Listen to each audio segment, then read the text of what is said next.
What was your first, how did you first get involved in strength sports yourself? I played soccer growing up. I checked into college freshman year at the height of 5'2" and a whopping like 112 pounds.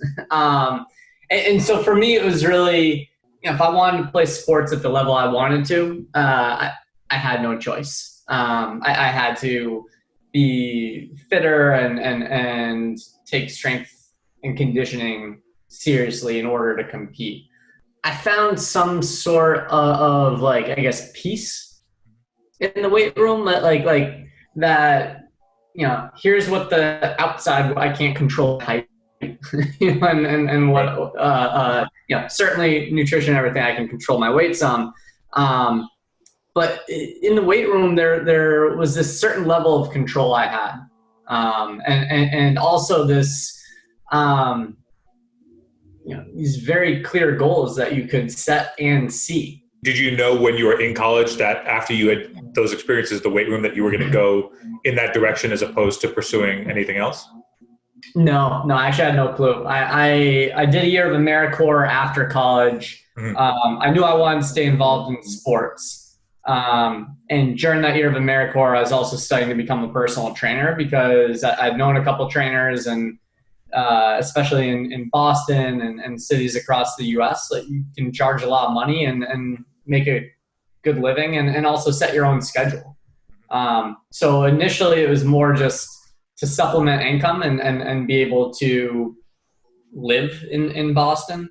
But again, just like I kind of fell in love with the gym, I also developed a passion for the science behind it and also the art behind it. It's one of those careers where there's a ton of science. Everything should be rooted in that, but there's also an art to coaching.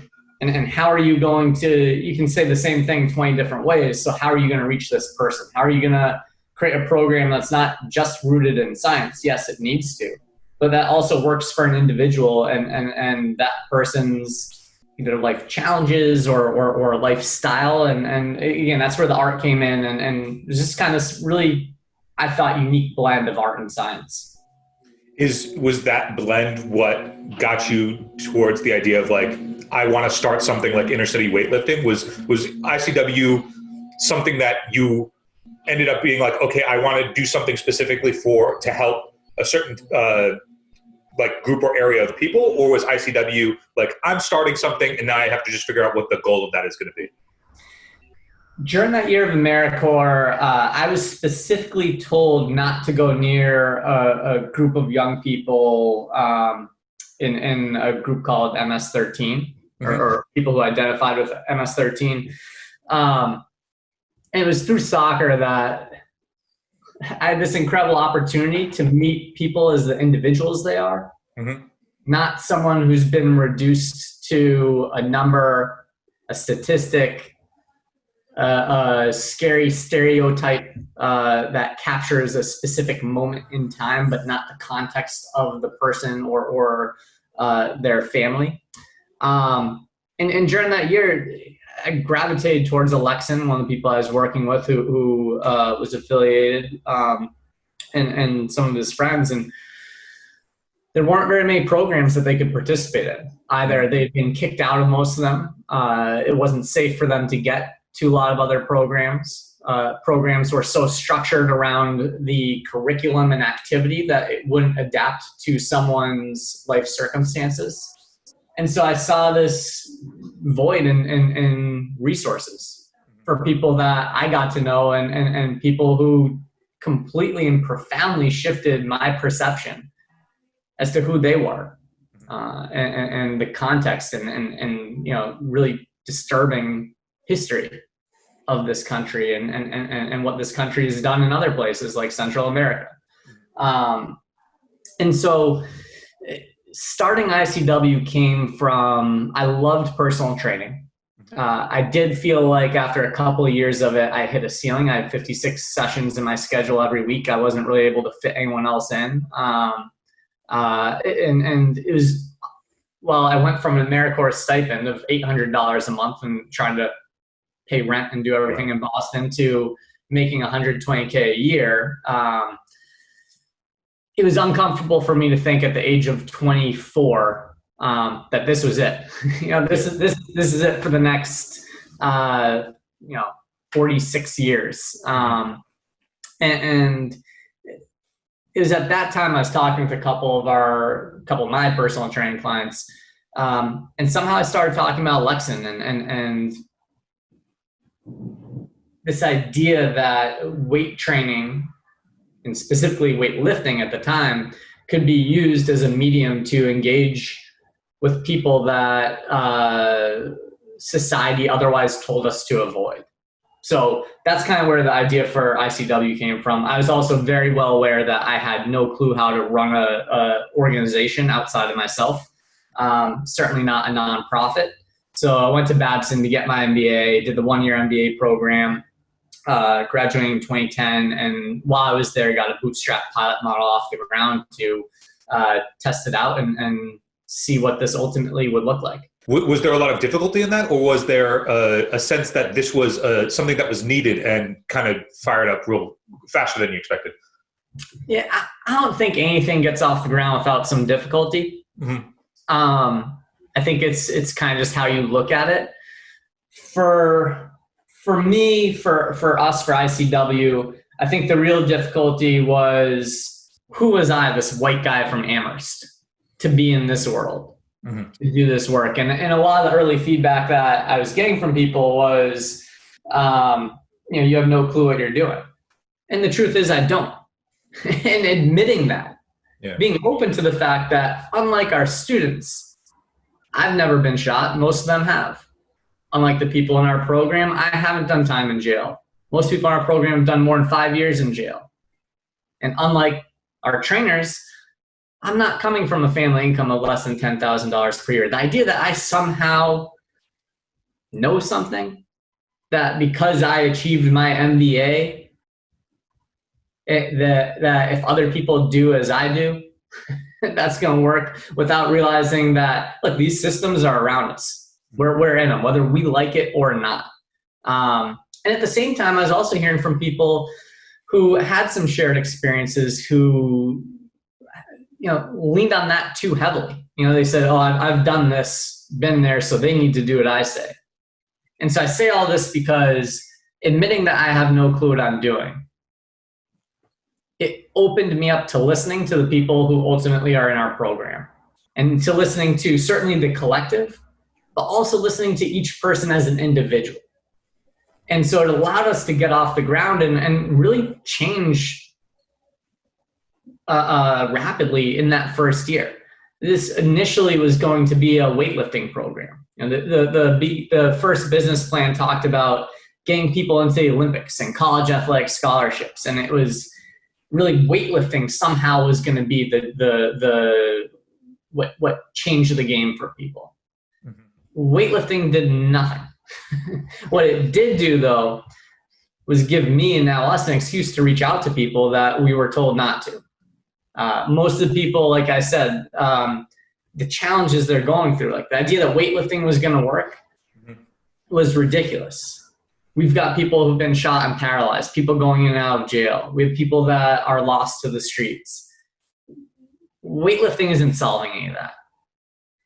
But what it did, by giving us that excuse to reach out, and initially 3 times a week send a text to someone saying, hey, I'm working out at 3 o'clock this afternoon, do you want to join?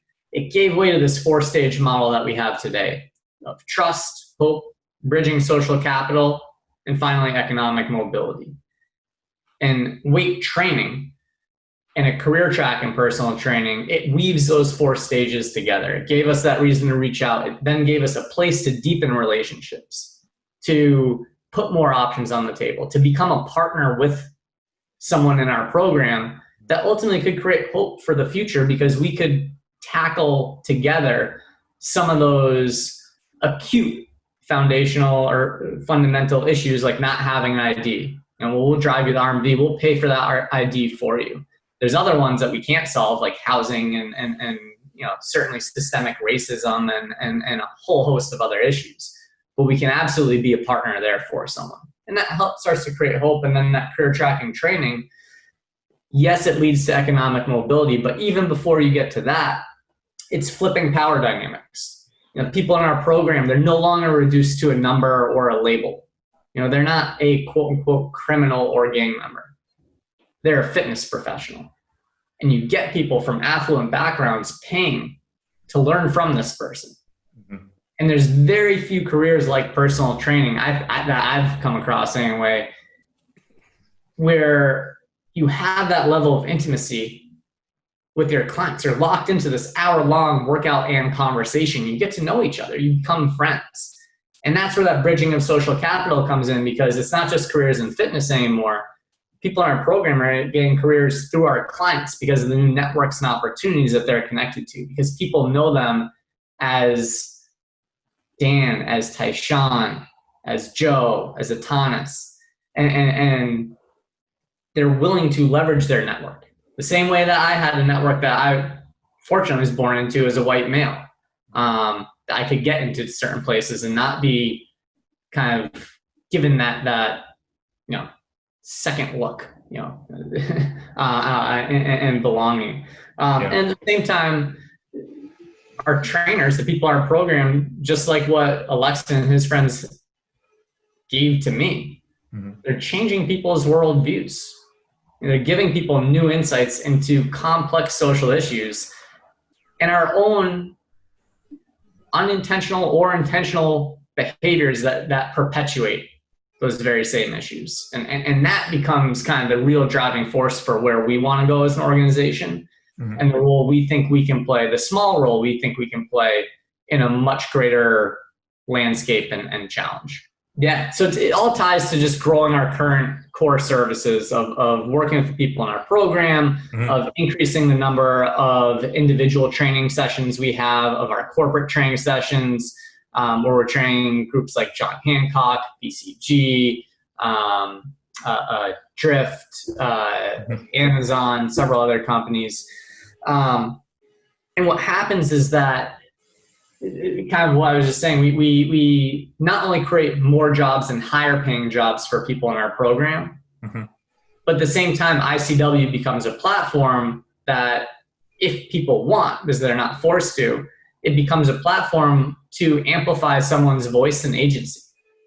It allows someone to take control of their own narrative, and it allows people to listen in a way they might not otherwise have listened before, because you can understand the problem through a data set, through probability. And while it's helpful for some context and understanding, it's not necessarily going to make you change your behavior, because at the end of the day, you're dealing with probability. When you work with an individual, you're dealing with certainty. And not only are you dealing with certainty, but you also don't see it through kind of numbers. You see it through someone who wakes up every day loving their family. Someone who wants to be there for their friends, because their friends were the only people who were there for them when society turned their back.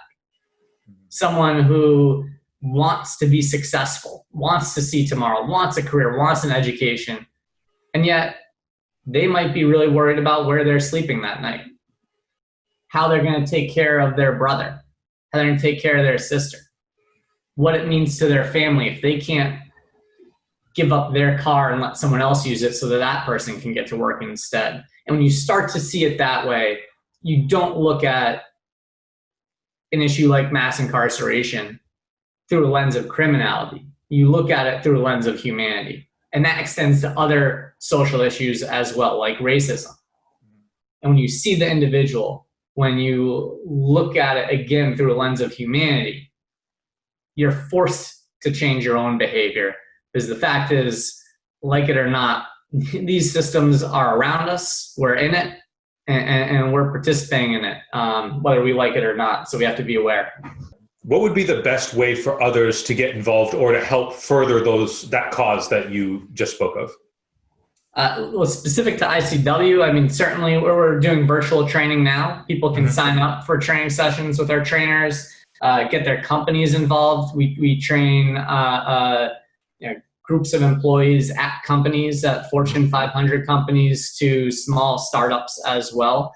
We're a nonprofit. Donations are always helpful. But I think, as people, more generally speaking, it's got to start with just this uncomfortable admittance and awareness that we're playing a part in everything we're seeing today, and it is what it is. We all have to deal with it, and while we can certainly walk alongside people in marches and be there for support, and that's great. I don't want to discount it, but at some point, if we really want change, some people are going to have to sacrifice the ease of the way they've been living, because that's been coming at the cost of a lot of people based on this country's history. And we got to acknowledge it, and we got to look inward and